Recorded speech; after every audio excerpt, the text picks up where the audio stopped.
Hey everybody, it's Mark with Movified coming to you from the Moving Titan Retreat. And I have Dan from KickCharge Creative.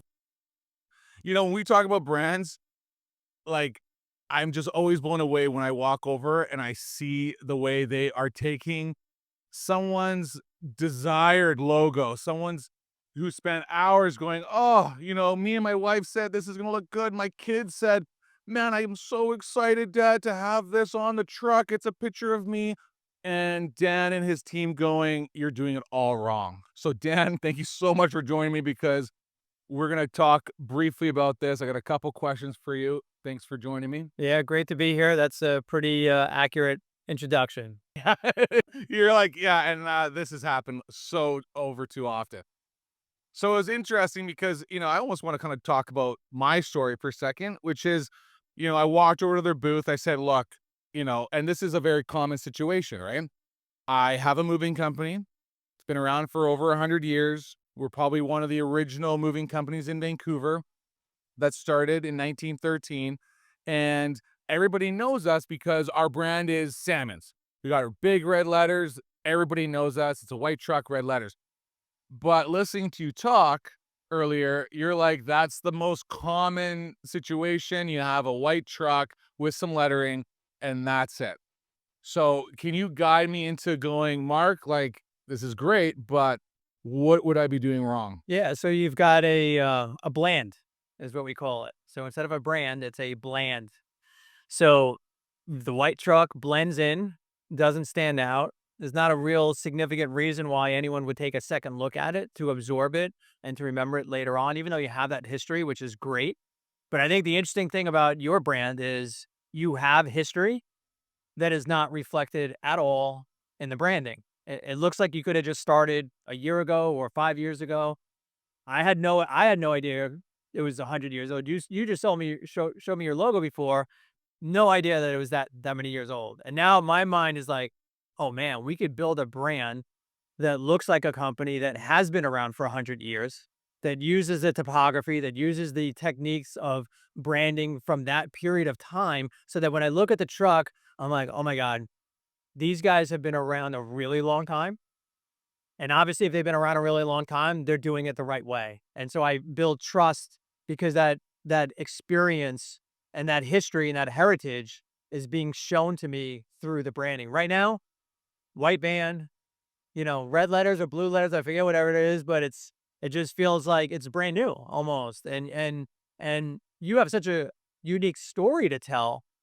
Why isn't the brand telling that story? Why aren't we leveraging that story? Yeah.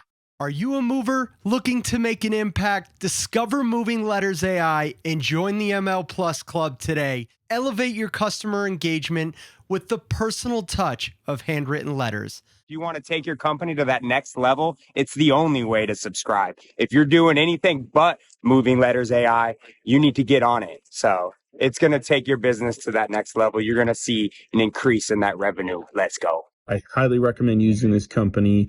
They're amazing to work with. They even send you an email on how much work they're producing for you. Don't miss out. Join the revolution and start making moves that matter. Put a golden damn ticket in there with Moving Letters AI. And this happens very often, right? Like, is this something you see? Like, yeah. So, like, one of the questions for me would be, aside from going, hey, you know, to promote your brand, hey, message Kick Charge and come talk to one of our reps that can handle you, and we can discuss about the creativity or creatives that we can build for you. But if someone was listening to this podcast or watching it and going, okay, I feel like I'm stuck in this situation. I basically got my logo off, Word, clip art, or now someone just went on like Canva and we talked about this on, some type of logo design. They went on Upwork, someone built it for them. What was something that you would say to them saying, look, that's fine, but like go in this direction because you're going to call me anyways.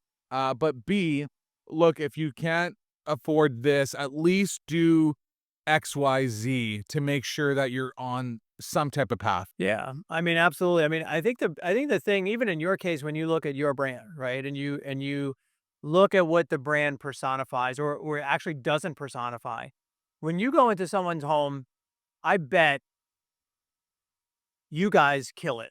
I bet you perform a great service. I bet you the homeowner is so happy with the service that you provided when it's all done, right? They're going to leave you a great review because you guys went above and beyond, right?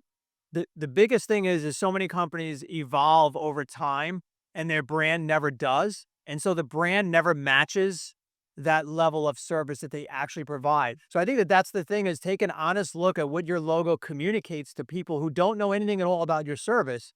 And does it accurately reflect what I would expect to get if I hired you?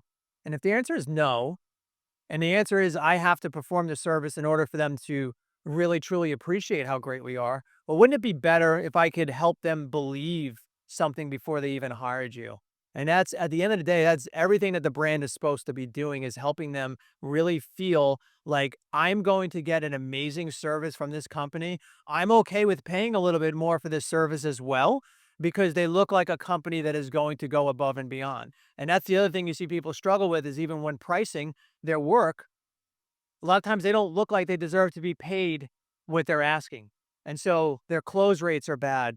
Even the booking rates are bad because people don't believe there's a distinct difference between the service they're going to get from your company versus someone else's. Right. See that, and I totally appreciate that answer because you were saying earlier, a lot of times you get customers that go, okay, fine, I get it. You guys are the best. We see you. Tommy Mello uses you. We were talking about Lance Bachman, who was on the podcast. His companies that he has utilizes your services because they understand what's so important about branding. And you had mentioned earlier too, is that a lot of business owners don't look at typography. They don't look and stand back at what they're putting out there to enhance what their services are. Sure. And a lot of people listen and they start their company, they're doing it on a shoestring, so they don't know, what to look out for. They don't know that it's a bad idea to have a mascot that looks like it's going to beat the piss out of someone. Like, they don't know. Like, they think, oh, we want to show we have muscles, so we'll have a muscled mascot. Well, in theory, that sounds like that's a really great idea, but it also signifies or signals to the woman homeowner that, hey, I'm going to be a little scared about these people going through all my stuff. And it's not really the right image I want to have. I think the book is a great resource for people. I'm not trying to plug my own book, but honestly, if you read the book, it's going to help you understand a lot of the most common errors that you make, whether it's how you name your company. Like, that's something people get wrong literally day one. For sure. Day one. Oh, I'm going to be, D&T Moving and Storage. Okay, what's D&T? Yeah. Oh, why? Like, what does that even mean? Or they're going to name it after their kids or their last name or something. And there's no promise inferred. Mrs. Jones can't look at that logo and think, oh my God, I'm going to get an amazing service out of this company. So it's a lot of things that people literally do wrong from day one. And certainly that's part of the reason why I wrote the book, because I was so frustrated with how many renames and how many rebrands we were doing, because they literally were not getting it right from day one. There's the book. Yeah, branded, not blanded is with it. Find it on Amazon, yeah, or our website too. But awesome. Yeah, I'm fantastic. I was able to get a copy today, and I can't wait to sit and read this on the plane ride home because I love branding. So I'm pretty stoked to see what you've done, and it's so cool. I was flipping through some of the pages, and even on like one of them, it was somebody's old logo with the new logo, and you can totally see how amazing Dan and his team have taken, really prominent companies that thought they were doing it right and have transformed them into this rebrand that has, you were saying someone elevated over $1 million more in business just by a simple rebrand.